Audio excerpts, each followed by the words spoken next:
Read the precautions. Disconnect the power source and any attached devices. Remove the access panel. If a powered graphics card is installed, press the Release tab and disconnect the graphics power cable from the card. Press the Release tab and disconnect the CPU and memory power cable from the system board. Remove the CPU and memory power cable from the clip on the chassis pan. Press the Release tab and disconnect the main power and power supply command cables from the system board.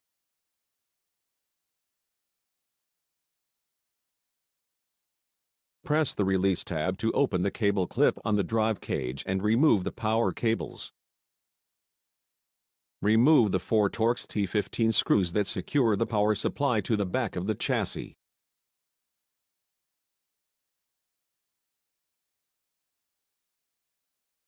Press the release latch on the chassis pan and slide the power supply away from the back of the chassis. Lift the power supply out of the chassis.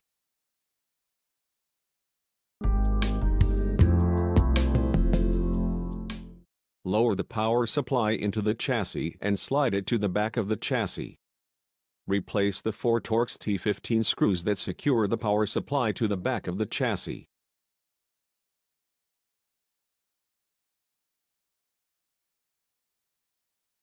Connect the power supply command and main power cables to the system board.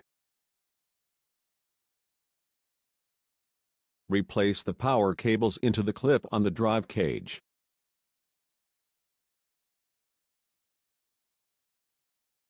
Replace the CPU and memory power cable into the clip on the chassis pan. Connect the CPU and memory power cable to the system board.